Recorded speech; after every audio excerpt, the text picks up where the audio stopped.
That 5-star offensive lineman is Immanuel Iheanacho. Everybody's known about him for a long time. Talk about an early recruitment. You had to be early in this recruitment if you wanted his attention. So Penn State being in the top 4 is fairly surprising, Brian.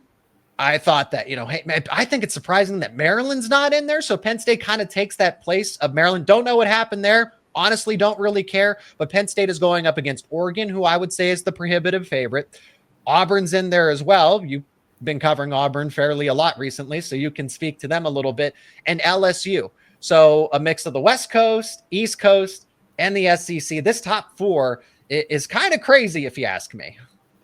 Yeah, I've been around him a few times. I saw him at Auburn once.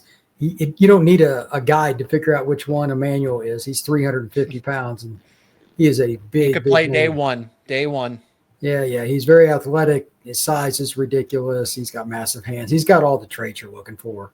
Probable NFL player at some point. But here's the key with him. We don't know where he's going because, like you said, Maryland at one point was considered the leader. They're no longer involved. Oregon is the hardest team to track in the country with recruiting because 95% of the kids they recruit are from outside the state borders. And then you got a school like Auburn who has got this crazy trend of getting kids from the Maryland area, but their defensive coordinator used to be the head coach at Maryland. So that's kind of the connection. And it's just like those traits just all around. It's like, okay, I don't know where he's going to end up.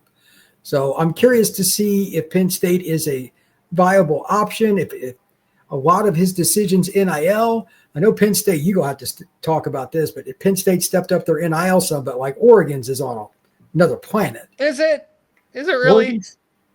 Oregon's? Yeah. It is. When they want somebody, you're not going to outbid them. That Phil Knight. But at the same time, is that the best way to go about it because of your locker room? I think Penn State does a tremendous job not overspending and not screwing up their locker room. I mean, they were in the Final Four last year. Culture one of the matters. reasons they were. If you don't have chemistry, you might make the playoff. You're not going anywhere. So look at Tennessee. Disarray. I mean, they got pounded by Ohio State. Oh, most teams did. And they just didn't look like a program that was all together. Even they got a lot of talent. Those things can happen. Penn State may not get quite the same talent that Oregon does some of the time, but it's close, and they keep kids around. They retain them. That's how I would prefer if I was a head coach to use it. But anyway, that's enough for my tangent. Kid like Iheanacho, though, if you're going to make an exception, a possible day one offensive tackle starter, if you think he's that motivated, and that's the key. If you think he's that motivated because physically you can't teach the gifts, then I can understand it. So like Jackson Cantwell took a whole bunch of money to go to Miami. They think he's going to walk in and start. Okay. Well, I trust the people they have in charge for the O-line there. Yeah. I get it.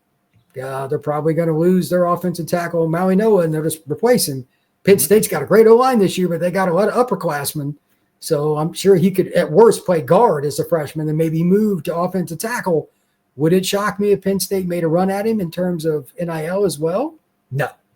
If you're going to do it, again, it's got to be truly an elite guy. So that part of his recruitment fascinates me to no end, Zach. And I'm curious, do you think that Penn State will make a run more for linemen with NIL, or is it going to be more skill guys? What's your gut going to tell you? Well, with Peter Bork and Keemon Spell, I'm glad you throw this question back at me too, because I feel like it's Q&A with you because we're talking recruiting and you're the expert here. But I think Penn State's NIL is in a much better situation than it was. The fact that you can have a chance at Iheanacho, Brandon Arrington.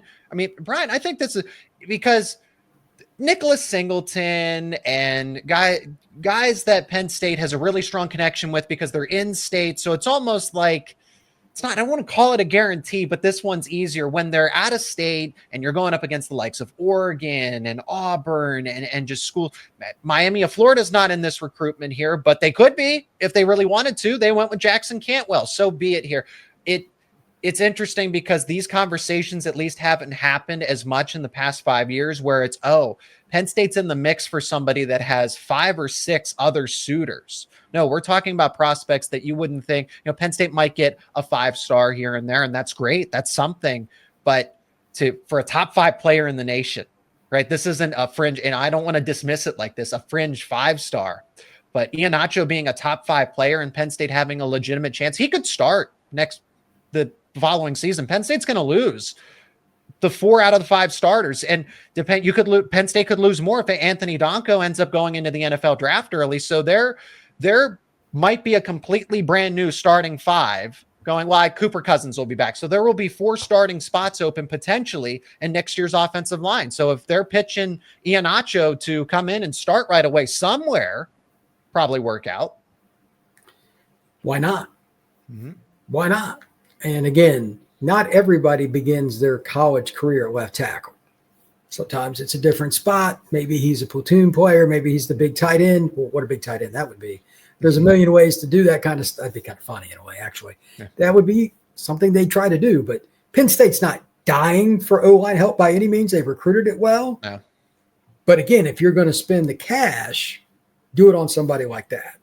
And like Arrington or somebody else. Like, I like Arrington just as much at receiver as I do corner, maybe even more.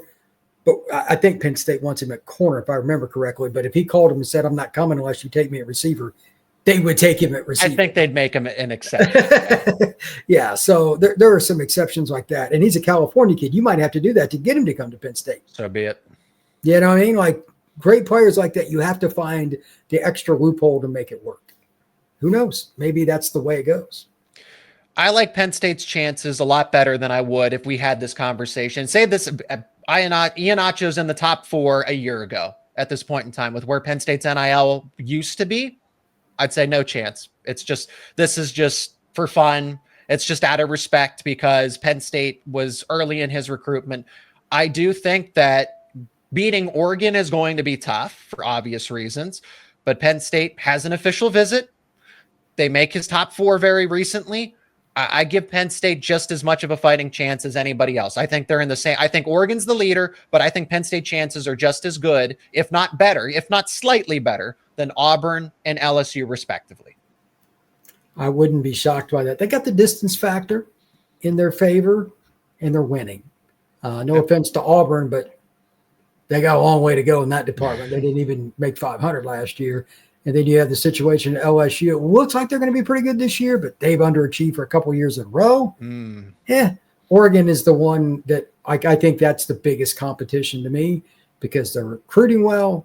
It's a cool program. Everybody seems to like them. The uniforms and all that. Yes, it does matter. I know fans don't want to hear that, but it does matter. Kids pick schools. It looks cool, Brian. It looks cool. That's kids base their decisions on that. Yes, they do. 100%. I'm not surprised.